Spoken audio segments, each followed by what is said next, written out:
Imhotep Bekan FR, nous nous trouvons aujourd'hui sur les plateaux de Belilei, du père MT de l'Académie de la culture noire.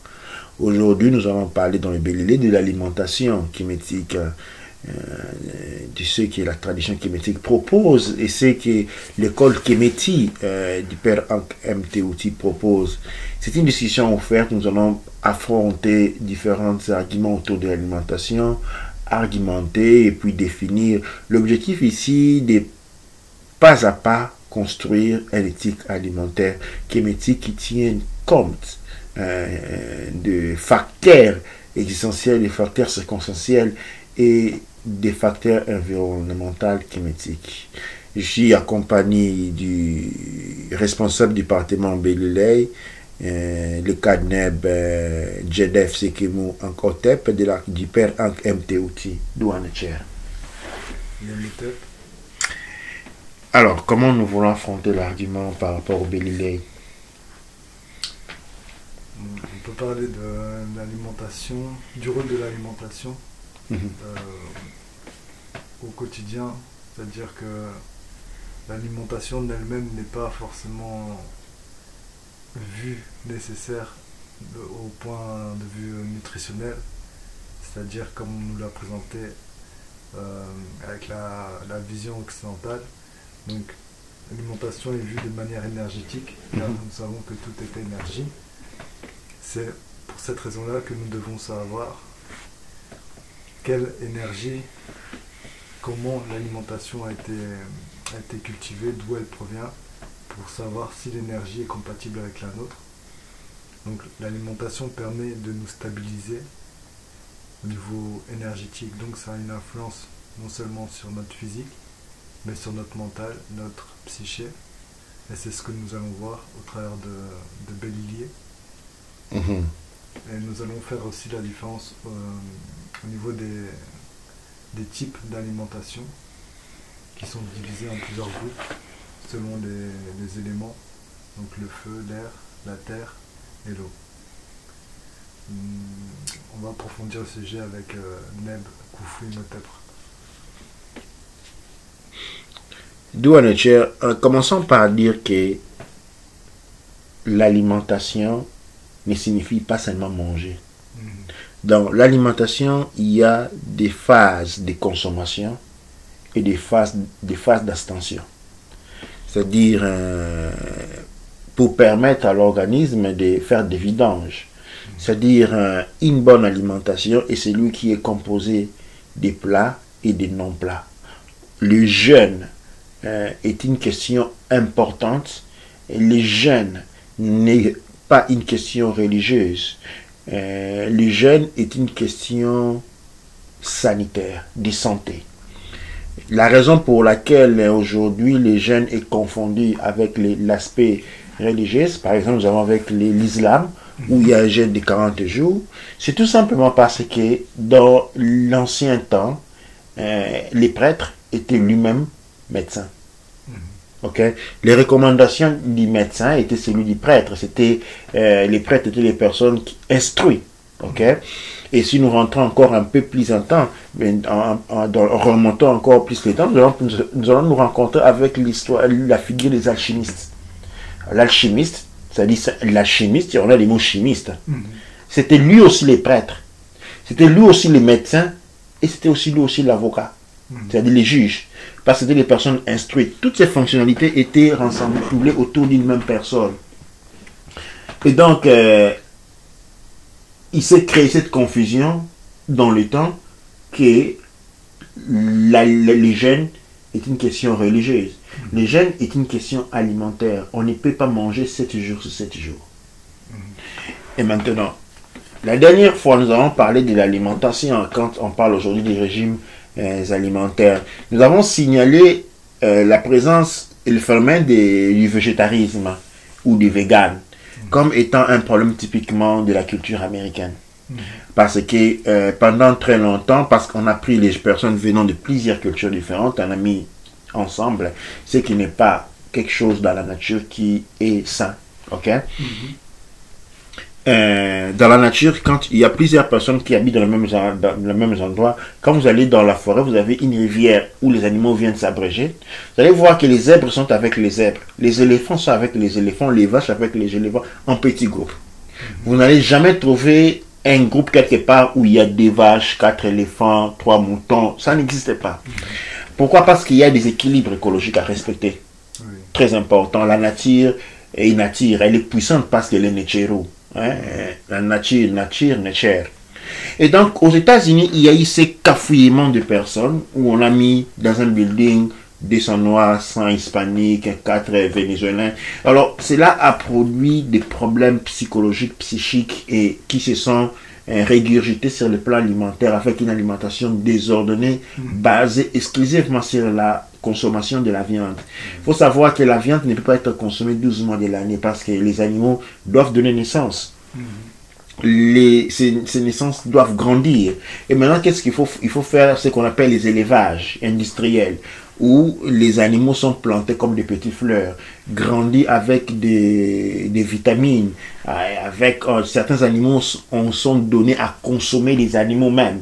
Et tout cela a créé une explosion, une situation à la limite démoniaque. N'est plus respecté, exactement. C'est ça quand on parle de démonisme, c'est quand on parle de sept pervertis, sept qui ne respectent plus le cycle de la nature. Parce que Satan, démon vient disons, Satan vient des sept. Okay? La perversion du cycle naturel. Et donc, il s'est créé un grand problème qu'il fallait résoudre au niveau de la culture, de la pseudo-culture américaine. Comment on le résout comme étant une pseudo-culture? On va de l'opposé. Donc, il faut arrêter de manger tout ce qui est animal, il faut manger des végétales. Mais en apportant une crise absurde à l'organisme, pas l'organisme qui n'a jamais consommé comme un mouton, maintenant il va commencer à se nourrir comme un mouton. Et cela a créé encore toute une génération de maladies, toute une génération de stress et de problèmes. Les États-Unis étant un facteur dominant, impose cette culture au monde. Nous sortant de l'Afrique, nous n'avons jamais connu un problème de ce genre parce que de toute mon enfance, on n'a jamais eu des morceaux de poulet dans l'assiette. C'est toujours 150 grammes de riz, 80-60 grammes d'haricots, avec ou un petit poisson salé ou une poulet, tu vois. Là, une poulet entière, déjà en Afrique, les poulets vivent à l'ouverte, c'est-à-dire une poule adulte pèse quoi? 150 grammes. Ok? Pendant qu'en Europe, et cette petite poule-là, adulte, est consommée pendant toute la famille, composée de minimum 5 personnes. Chacun a son petit morceau. Et c'est tout. Ok? Pendant qu'en Europe, la poule pèse 5 kilos. Comme un bébé. Et c'est une personne qui la mange. Et il y a ces problèmes-là. Ce qui se passe, il se passe que les problèmes végétarisme est un problème typiquement occidental. En Afrique, on n'a pas ces problèmes-là parce qu'on a une alimentation complètement différente. Les problèmes, c'est que nous avons, les problèmes, c'est pendant que nous avons en Afrique, et c'est l'alimentation africaine ne s'est pas adaptée avec le changement des conditions. Alors, il y a 500 ans, il n'y avait pas la pollution. Ok? Il n'y avait pas de facteurs ambientaux dévastants. Ok? Et aujourd'hui, ces éléments sont présents. Et dans l'alimentation, cela doit être tenu compte. L'alimentation doit pouvoir être évolutive, c'est-à-dire adaptative aux nouveaux caractéristiques qui se présentent. Ce qui n'a pas été le cas. Un deuxième problème, c'est celui qu'on a eu une arrivée brusque de l'alimentation raffinée venue de l'Occident. Alors en Occident, il y a eu une évolution qui a permis l'accumulation, les débuts de la présence de sucre dans l'aliment, et que le corps a pris à agir avec le sucre. Ok? Et après, aujourd'hui en Afrique, on vous présente un gâteau fait de sucre. Alors votre corps n'est pas en mesure de digérer cela. Pour votre corps, cela est un poison et on mange cela. Alors, l'Occident présente chez nous des aliments qui sont raffinés. Or, notre corps, de notre ancestralité, nous n'avons jamais eu à voir avec ces aliments-là. Leurs répercussions sur nous sont néfastes, sont dangereuses. Et là, je saute rapidement sur le plan de la dangerosité des alimentaires. l'organisme international, l'organisme mondial de la santé, la FAO, je crois, on a OMS, organisme mondial de la santé, OMS, dit que, par exemple, les maniocs étaient un aliment dangereux. Ok? Que les feuilles de manioc, c'était un poison. Et on continue en parlant de l'huile de palme.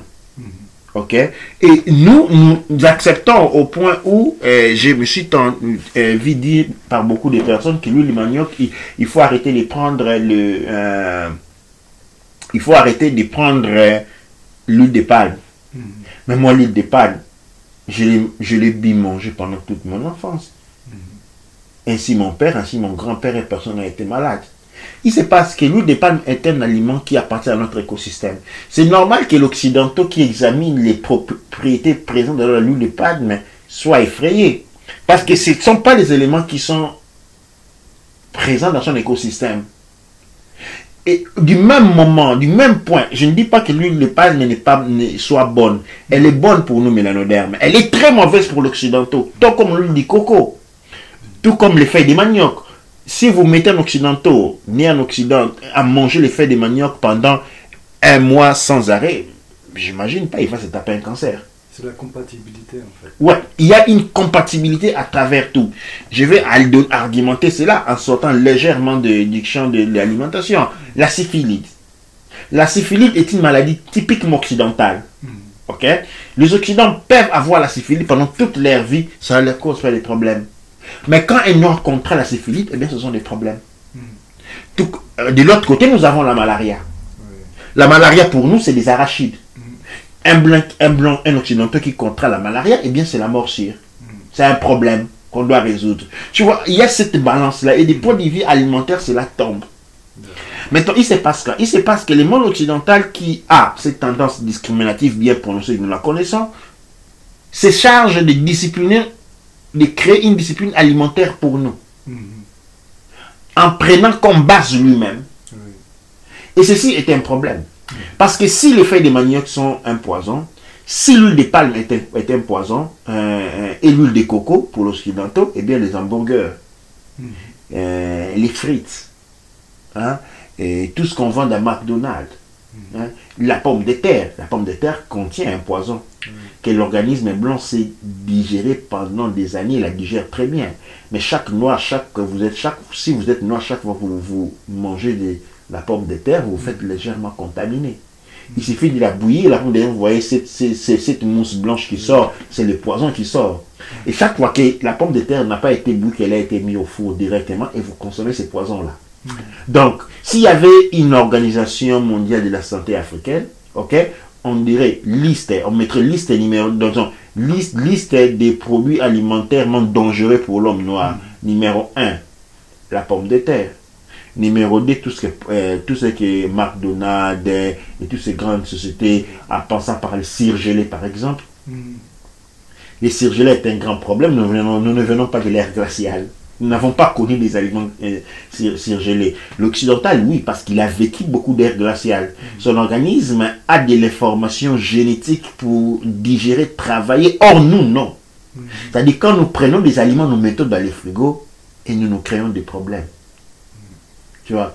Et pourquoi ça? Parce que dans le monde noir, l'alimentation ne peut pas, l'aliment ne doit pas survivre 72 heures parce que nous devons manger ce qui est vivant. Et la vie dans l'aliment quitte après 72 heures. C'est pourquoi les aliments se conservent dans le calebasses qui a la même température d'un frigo.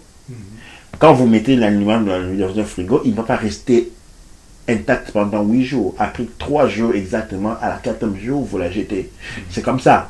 Et donc, il faut apprendre à consommer peu pour ne pas avoir beaucoup à jeter. Mais surtout, ce qui est important, nous devons savoir ordonner notre alimentation de manière à ce qu'il puisse nous être utile dans la phase où nous nous trouvons aujourd'hui. Je ne sais pas si on a vraiment des questions. Nous avons parlé aussi des... par exemple, les couleurs. Okay? Ouais, les couleurs sont très très très importantes. L'Occident nous a apporté le lait blanc en poussière ou en lait en bois. Et beaucoup seront étonnés si je parle qu'il existe des laits de couleur. Ok. La plupart des aliments qui nous sont présentés sont de soit blanc ou bien de couleur faible, comme le rouge, l'orange et le jaune. Ouais, qui vont nourrir les parties bas de l'esprit. Et les parties bas de l'esprit sont reliées à ce que nous appelons l'animal intérieur. C'est ainsi qu'on va encore stimuler, par exemple, l'émotionnalité. Les tendances comme la jalousie, la colère, l'irrationalité, la tristesse, sont toutes des émotions très basses qui appartiennent à la bande de fréquences rouges et jaunes. Ok? Et par exemple, nous avons cette tendance à faire les soupes toujours rouges. Ok? Et quand cette alimentation typiquement du couleur rouge n'alimente que les parties basses de l'esprit. Et donc, nous finissons avec des gens qui sont complètement jaloux, conquérants, abusifs, ainsi de suite, parce qu'ils sont reliés à la couleur de la viande rouge. Okay? Il existe trois parties dans l'esprit. L'esprit supérieur, l'esprit du milieu, Ab, c'est-à-dire l'Ausar, les Ab et les Saou. Les Saou correspondent à la couleur exactement rouge et jaune. Et puis, les milieux commencent à être orangé vert. Et puis, ici, nous avons les bleus et les violets. C'est-à-dire, nous avons par exemple varié notre alimentation en couleurs. La couleur est très importante. Et les couleurs supérieures sont des aliments qu'il faut beaucoup plus consommer. Ok? Et les couleurs moyennes sont moyennes. Mais les couleurs basses sont les couleurs qu'il faut consommer le moins possible. À moins que l'on soit en train de préparer une guerre. À moins que l'on travaille par exemple dans un chantier où on a besoin d'une forte force physique. Quand on fait beaucoup d'activités physiques. Quand on fait beaucoup d'activités physiques de force, c'est en ces moments-là que la quantité des aliments de couleur rouge et orange doit être en très bonne proportion. Mais on ne fait pas de l'activité physique chaque jour. Ok? C'est-à-dire, on peut s'arranger de manière à ce que 2 ou 3 fois par semaine, on a ces couleurs élevées qui vont alimenter cette partie-là.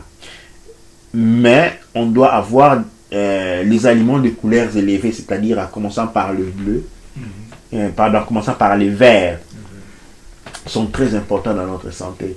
Et nous devons toujours nous nourrir en relation avec ces 3 parties de l'esprit. La partie de l'esprit supérieur, c'est-à-dire les violets et le bleu, la partie intermédiaire, les verts et l'orange, qui comprend aussi les noirs, et la partie inférieure qui sont les rouges. À éviter complètement, exclusivement, et la couleur blanche. La couleur blanche, non seulement qu'elle soit cancérogène pour nous, transforme tout. Quand nous mangeons des aliments qui sont très blancs, ça se transforme en sucre.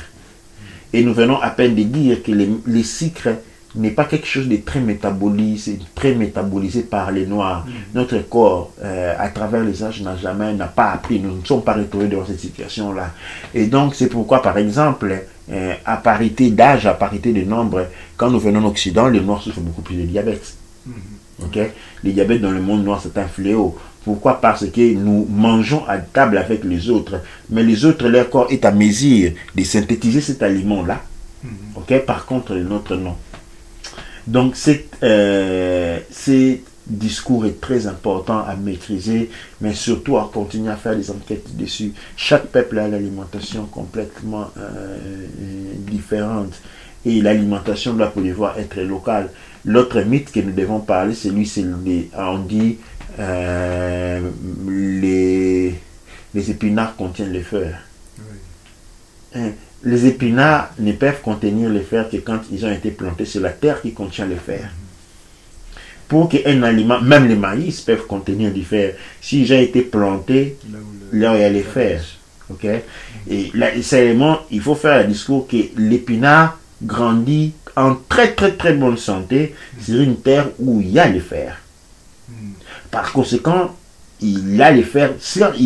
Il faut plutôt parler de... Il grandit sur là où il y a le fer. Là où il pousse naturellement. C'est là où il pousse naturellement. Ok? Mais l'épinard, il peut être aujourd'hui on plante les plantes dans le pot. Ok? Ou même j'ai vu de culture de plantes dans l'eau, sans terre. l'eau ne contient pas les fers. Et les épinards plantés dans l'eau, parce que la plupart des épinards que nous voyons vendre dans le supermarché ne viennent pas de la terre, viennent des bassins d'eau. Ils ne contiennent zéro propriété de fer. Même les maïs peuvent contenir les fers, mais il faut qu'ils grandissent sur la terre qui a les fers. C'est-à-dire, aujourd'hui, si vous voulez, ceux qui aiment parler en termes de minéral, ce n'est pas important de savoir quelle plante contient. Il faut savoir cette plante-là, elle a été plantée sur quelle terre. Que cette terre-là, que contient-il? Dans quelles conditions elle a été cultivée? Ouais. Un autre élément facteur de l'alimentation est d'où est notre propre lieu de provenance. Si nous avons été grands, nous sommes nés, ou nous sommes d'origine d'une terre où le fer est très important, cela signifie que notre corps a besoin de beaucoup de fer que les autres.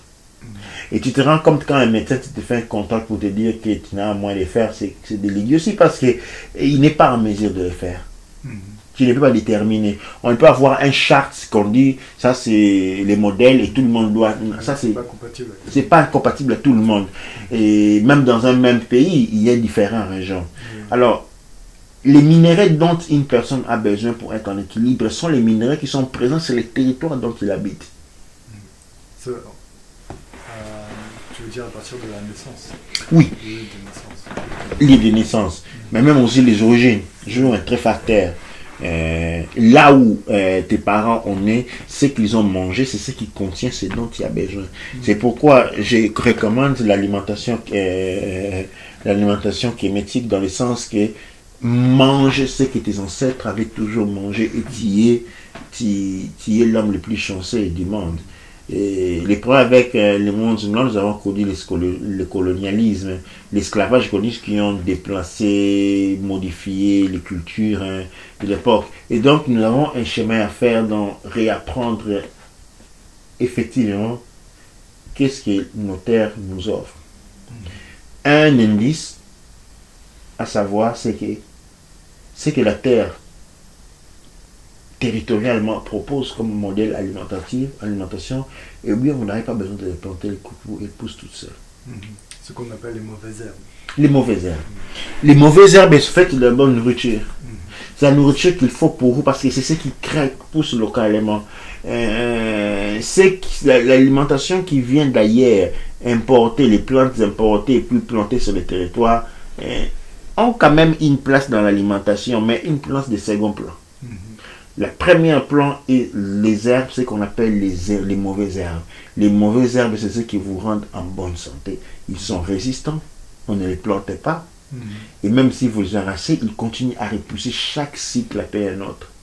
Et quand vous mangez des aliments qui sont facilement détruits par les mauvaises herbes, vous êtes faible. Mais quand vous consommez les mauvaises herbes, vous êtes puissant. Et vous allez vous rendre compte que les mauvaises herbes sont amères, généralement.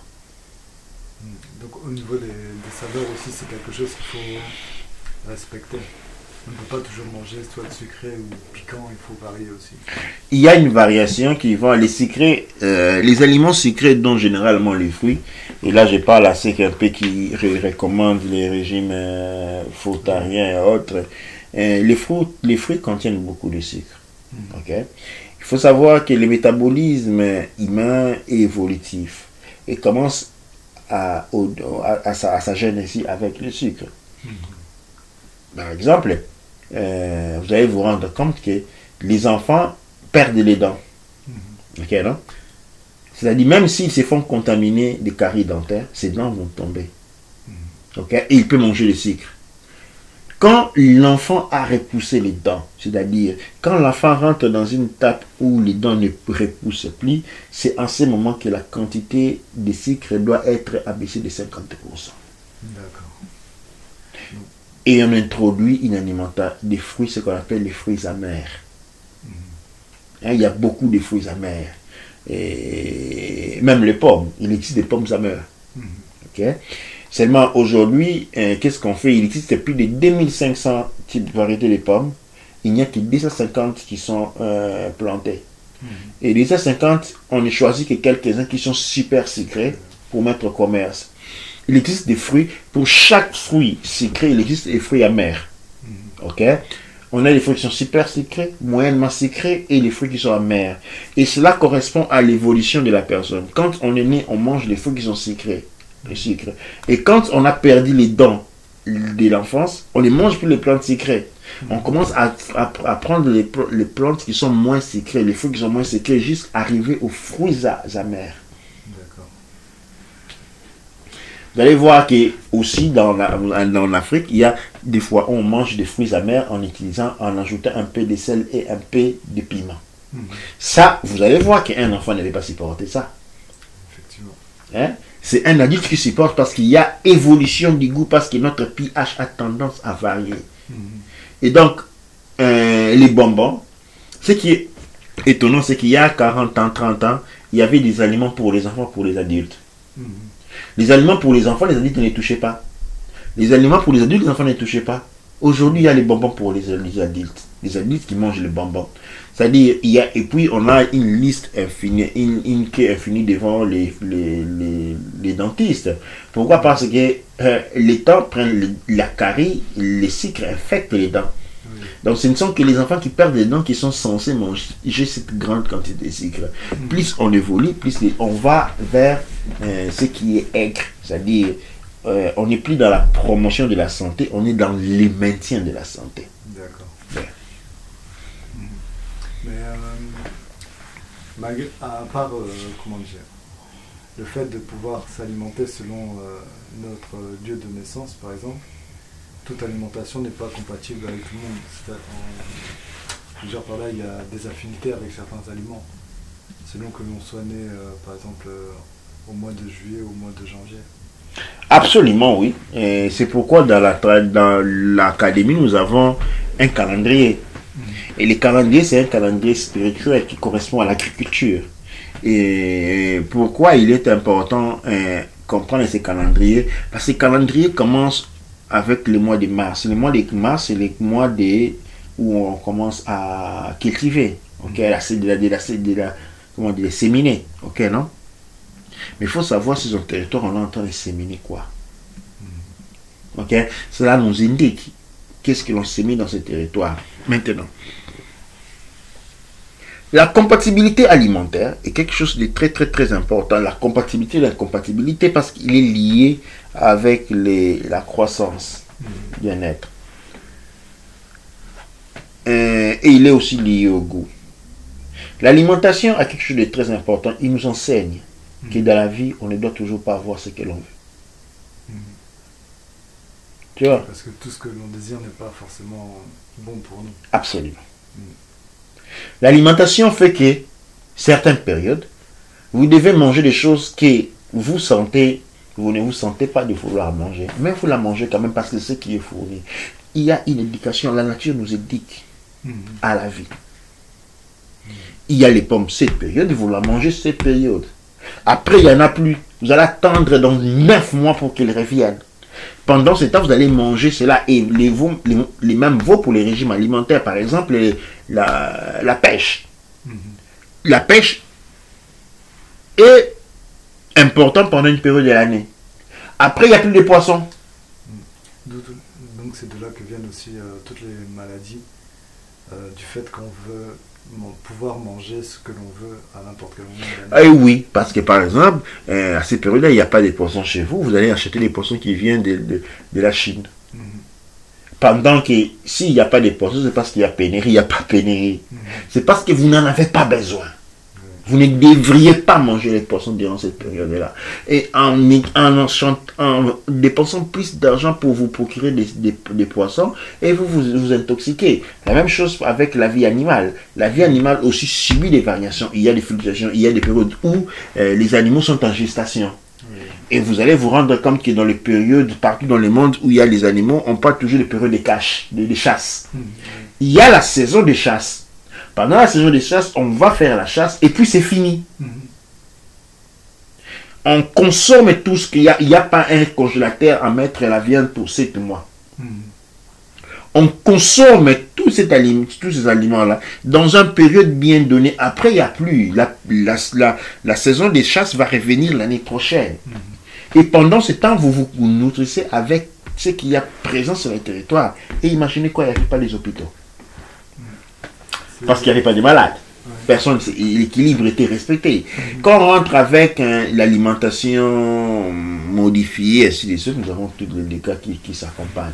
C'est l'élevage industriel qui dénature le cycle. Absolument. D'accord. L'élevage naturel dénaturalise les cycles. Et puis, en parlant des animaux, nous devons savoir que ce ne sont pas tous les animaux qui sont à manger. Non, absolument pas. Les animaux qui sont prévus par la nature pour que l'homme puisse consommer, ce sont ceux qui nous consomment de l'herbe. Pourquoi? L'herbe est un produit raffiné, est un produit propre. L'herbe naît de la racine qui a été sous la terre, qui a connu un processus évolutif ou je pourrais dire épuratif. Quand l'herbe sort, elle est fraîche, elle est saine. L'animal qui consomme l'herbe est un animal sain du point de vue intérieur, sa chair est saine. Okay? La nature fonctionne de manière à ce que la nature fonctionne de manière à ce que certaines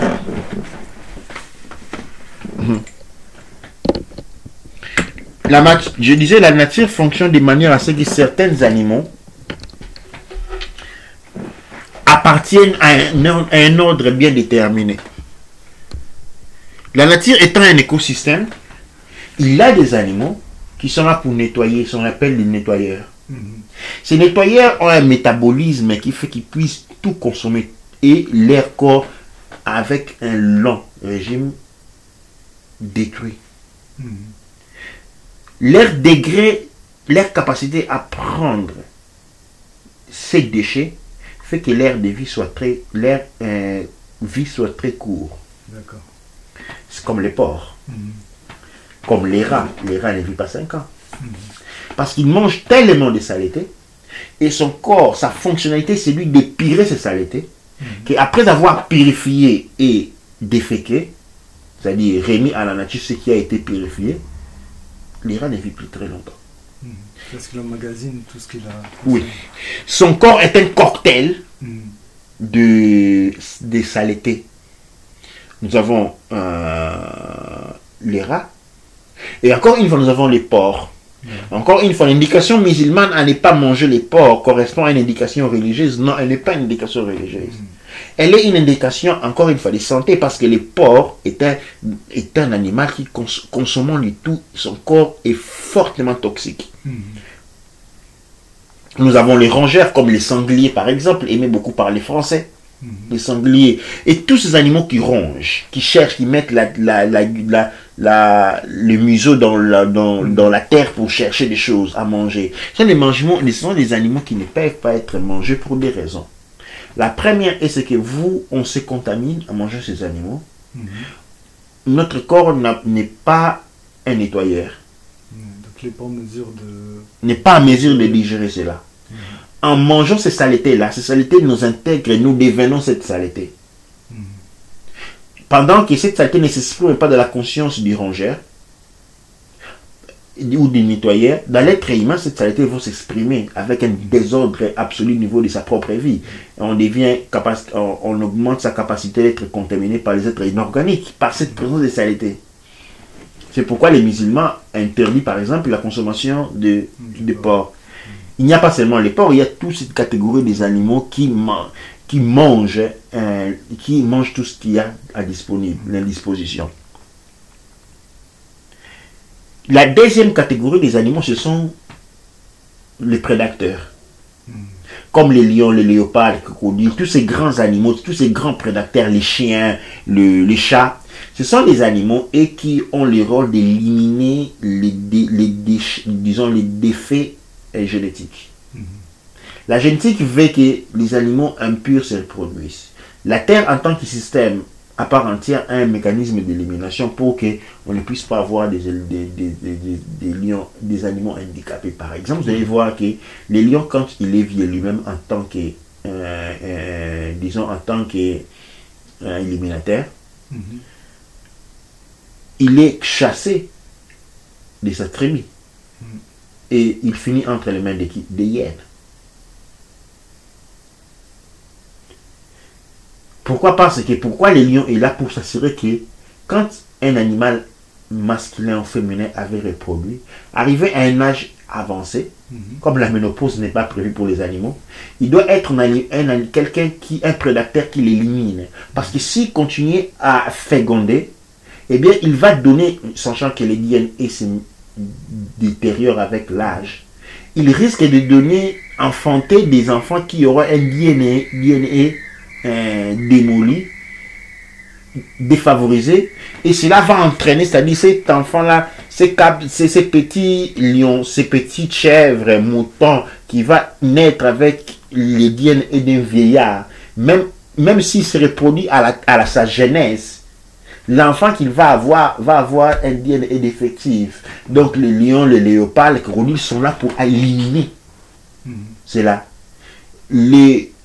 La chèvre, l'antilope, génétiquement fort, échappe au lion. Ce n'est que celui qui est génétiquement faible et qui finit entre les mains. C'est-à-dire qu'il y a une balance dans la nature. Donc les prédateurs sont là pour empêcher la propagation des faiblesses. Oui, des faiblesses. En mangeant les prédateurs, en tuant les prédateurs, en les tuant, on élimine. On fait du mal à la nature. On fait du mal au créateur parce qu'on détruit son équilibre. De si nous les consommons, nous déchargeons dans les corps des informations génétiques défectives. Vous voyez aujourd'hui comment des enfants naissent avec beaucoup de problèmes. Parce que les parents, s'étant lancés dans des habitudes alimentaires erronées, se sont vite déchargés dans les corps des informations génétiques désordonnées qu'ils ont transférées aux enfants. Les enfants sont avec des autres qui devaient être éliminés par les lions, les léopards, les crocodiles qui a été chassés, tués, mangés. Et qui a été consommé. Oui. C'est-à-dire, l'alimentation dans le monde climatique est quelque chose que nous prenons beaucoup au sérieux. Et c'est ainsi que nous mettons en disposition ce genre d'informations pour que nous commençons déjà, nous aussi, de notre côté, commencer à raisonner, à penser. Douane cher. Au niveau de la compatibilité des aliments, parce que là nous avons parlé de la compatibilité des aliments avec nous, mais les aliments aussi, entre eux, peuvent ne pas être compatibles. Oui, ça c'est très important. C'est pourquoi, par exemple, dans certains territoires, vous entendrez parler des premiers plats, disons des entrées, des premiers pas, des deuxièmes pas, des sorties, et ainsi de suite. Parce que, par exemple, et vous allez vous noter qu'entre ces plats, il y a toujours un espace. Tu vois, quand on mange les premiers plats, il y a un espace de temps avant de commencer à manger les deuxièmes plats. Pourquoi? Parce que cela va de la compatibilité alimentaire. Par exemple, les viandes, ok, ne se mangent pas avec les végétaux qui poussent disons, en l'air, comme par exemple les maïs ou les riz. Il y a une compagnie, la viande, étant lui un aliment venant d'un espace fermé, ne se mange qu'avec les aliments venant d'un espace fermé. Comme par exemple les ignames. Ok? Les ignames. Mais pas directement avec les riz. Ce qui pousse sous la terre. Il pousse sous la terre. Ok? Ce qui fait que, par exemple, dans les sociétés où cette étude a été menée, il y a les premiers plats qui sont généralement faits des bleus, des millets, des haricots, tout ce qui pousse sur la terre. Et puis il y a un second plat qui est lui maintenant fait des viandes ou des poissons, qui est maintenant accompagné généralement d'un peu de patates douces, des pommes de terre, des ignames, ainsi de suite.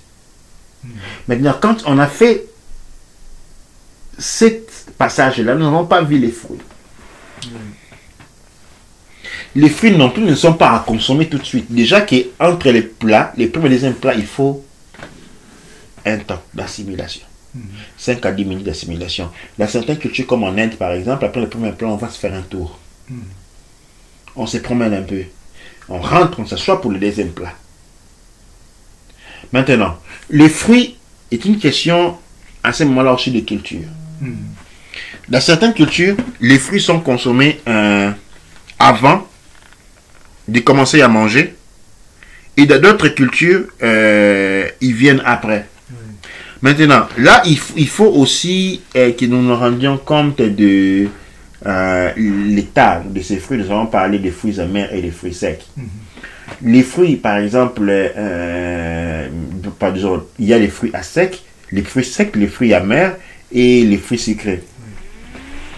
Les fruits sucrés, dans nous qui sortons du monde climatique, sont des éléments qu'il faut consommer pendant que le soleil est levé. Pourquoi? Parce que la quantité de sucre doit être transformée. Hein? Ouais. Est-ce qu'on peut faire le parallèle aussi avec justement l'évolution de l'homme? Donc quand il est jeune, il peut consommer plus sucré. Oui. On va dire vers le midi, donc à la milieu de sa vie, il mange modérément sucré. Et en soirée, donc à la fin de sa vie, il mange limite pas de sucre. Ah mais oui, c'est comme un fractal qui se répète, non? Comme tu dis au matin de la vie, et comme au matin de chaque jour, on peut manger les fruits qui sont sucrés. Et au fur et à mesure que le soleil monte, quand on arrive à midi, ok, les aliments sucrés sont complètement à mettre de côté. Ok. Et maintenant, on rentre dans une phase où on va avec les fruits qui sont un peu moins sucrés.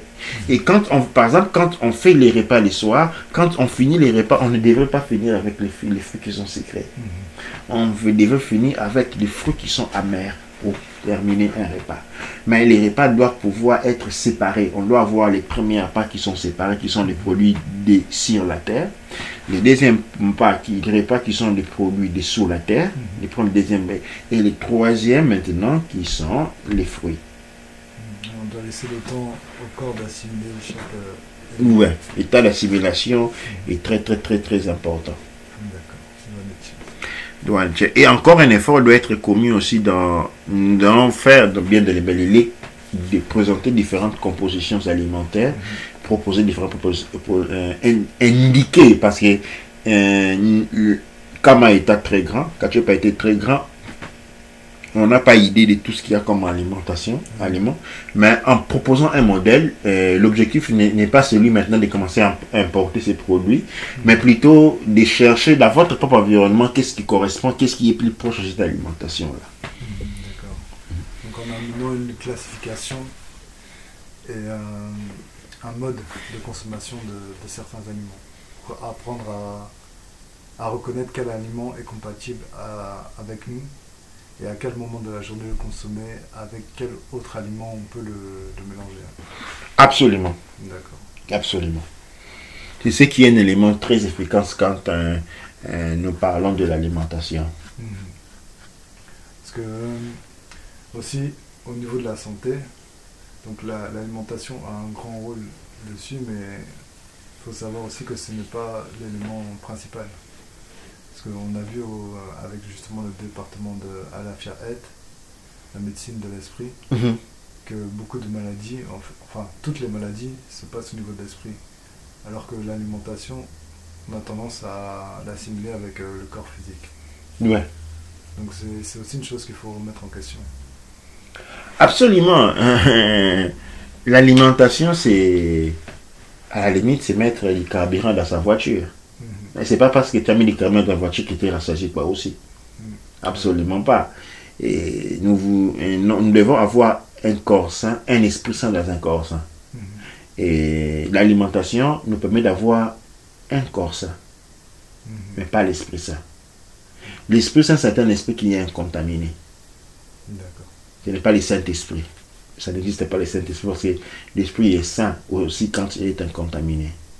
Et Alafia Et nous permet en fait, avec Bélier, Alafia Et, nous avons une combinaison d'une possibilité d'avoir un corps sain contenant un esprit sain ou un esprit sain dans un corps sain.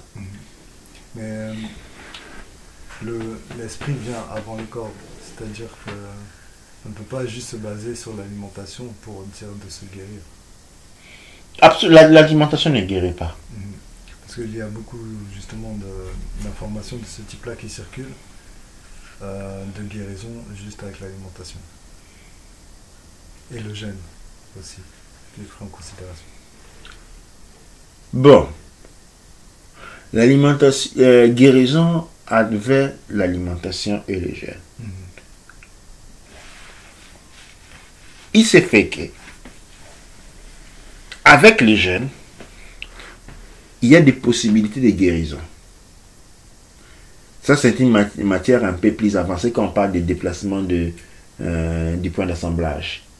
Les jeûnes peuvent permettre le déplacement des points d'assemblage et permettre donc l'expérimentation d'un état nouveau qui va complètement décomposer l'état précédent de la maladie peut disparaître. Okay? Mais encore là, nous sommes en train de parler des grands experts. Des très très très grands experts capables de faire cela. Mais ce qui est des gens ordinaires, eh bien c'est impossible. L'alimentation ne guérit pas des maladies, tout comme la médecine ne guérit pas de la maladie. Je l'ai expliqué que vous allez chez les médecins, vous dites que vous êtes malade, vous avez mal au dos, et il va vous trouver des anti-inflammatoires. Or, l'inflammation au niveau de la colonne vertébrale, du dos, du bras, des mollets, n'est pas la maladie. C'est la douleur, c'est-à-dire c'est la manifestation de la maladie. C'est le symptôme. C'est les symptômes. C'est une manière de vous signaler à votre attention, à votre conscience qu'il y a un problème. Alors, prenant les anti-inflammatoires, on désinflamme la partie, la douleur disparaît, mais le problème persiste. La maladie, là, elle grandit. Et la même chose, quand nous voulons parler de l'alimentation ou du gène qui guérit, eh bien, on peut porter le corps à déplacer son point d'assemblage, c'est-à-dire à percevoir une sensation différente. Mais ce n'est pas parce que le corps a déplacé son point d'assemblage que la réalité première n'existe plus. Elle existe, mais on n'est plus conscient de cela. Et la maladie continue à progresser. Donc l'alimentation, tout comme on le voit aujourd'hui, pourquoi on parle de la santé comme un commerce? Dès que vous êtes malade, vous allez consommer des médicaments pendant toute votre vie jusqu'à mourir. Mais si c'est vraiment la sanité, pourquoi vous mourrez alors? On devait vous guérir du coup. Maintenant, aujourd'hui, vous devez prendre des médicaments chaque jour. Et parce qu'elle ne guérit pas. La santé, sous les modèles occidentaux, c'est seulement un business qui n'a rien à faire avec la guérison. C'est une mort lente. Oui. C'est une mort lente, coûteuse et douloureuse. Tout comme l'alimentation qui sauve des maladies, c'est juste une mort. Cette alimentation, après, maintenant il faut aller dans les magasins bio pour acheter un kilo de fruits. Elle vous coûte 5 fois plus. Pendant que les fruits qui dites bio qui grandissent en Afrique, non, ça c'est des aliments des pauvres. C'est-à-dire, spécialement, on vous dit, écoute, les légumes qui poussent sans rien, sans engrais, sans rien, c'est une terre naturelle, non, c'est un aliment des pauvres. Il faut manger les poulets qui viennent de la Mauritanie, tués en 2012. Et vous la consommez en 2019. Pendant que tout le monde sait qu'on ne mange pas les animaux morts. Et après, on vous dit non, il y a la culture bio, il faut manger ce qui est bio. Mais c'est les mêmes légumes du départ, comme vous avez dit, c'est des aliments de pauvres. Maintenant, ils coûtent 15 fois plus les bio. Ça c'est avec tous les respects, c'est la conception occidentale, on n'a rien à critiquer. On est en train de parler du monde noir. C'est-à-dire, nous, on n'a pas à être bio comme les occidentaux. Ok? Et même en occident, tout le monde ne sont pas bio. Et les gens, beaucoup se tiennent encore à la culture. C'est bio, vegan, végétarisme occidental, c'est une tendance typiquement née de la culture pop américaine, qui n'est pas une culture, c'était plutôt du commercialisme. Comment il fallait faire plus d'argent est possible en engageant les personnes, comment il fallait faire ce que les gens travaillent toute leur vie, même avant que de cette manière l'État se mange et les banques se mangent leur pension, qui a créé toute cette manifestation que nous avons autour. Cela ne nous concerne pas. Oui, nous avons des pays dans le monde d'Afrique, oui, nous avons un état à accumuler dans le temps et dans l'espace, mais nous devons travailler en nous braquant, en nous calant dans notre situation et comment la rendre meilleure, et non allant reproduire des choses qui n'ont rien à voir avec nous. Et ça, c'est exactement le devoir du Béliléi. Et étudier le monde noir en mettant en exécution, c'est-à-dire en éliminant tous les autres mondes. C'est comme si, imaginons pour un moment qu'il n'existe que l'Afrique. Ok? Les États-Unis, ça n'existe. Imaginez le globe terrestre et il n'y a que de l'eau partout. Il n'y a que l'Afrique. C'est-à-dire, réfléchissons à ces termes-là, trouvons les solutions qui sont adaptables à nous. C'est comme ça que tous les autres font. Tous les autres, quand vous voyez leurs films, ils parlent d'eux comme sans que l'Afrique n'existait pas. Tu vois, l'Afrique n'existait pas. Et nous devons apprendre à faire les mêmes raisonnements. Parler de nous, penser à nous, projeter le nous, sans pour autant, comme si les autres, en fait, n'existaient pas sur cette planète. On ne peut pas adapter tous les modèles universellement. Si on cherche des solutions pour nous, tout en cherchant à ce qu'elles soient compatibles avec les autres, il y aura toujours un défaut dans le chemin d'entreprise. Absolument personne n'est fait. Chacun fait des choses pour lui. Et je ne dis pas que nous sommes ceux qui ne le faisons pas. Je dis tout simplement qu'il est temps que nous aussi nous commençons à faire des choses par rapport à nous mettre au centre de l'univers, au centre du monde. Et à considérer nous dans un premier temps seulement nous. Sans rien envier aux autres, sans rien enlever aux autres. Ils doivent penser à eux, nous devons penser à nous. C'est le seul moyen d'évolution. Et donc je pense qu'on peut s'arrêter. On a fini notre première balade, promenade dans les Belle-Îlets. Nous vous remercions pour avoir été avec nous et nous vous invitons à nous transmettre vos observations, vos demandes et vos questions et vos conseils, disons, vos opinions aussi. Et nous vous remercions à tous et encore en termes de conclusion, nous nous retournons vers le Netcher et dans la langue de nos ancêtres, nous disons Amasu empa emra sangsu, emenra empa emra, aou, kuaura, manketi pa erura, tuau enter.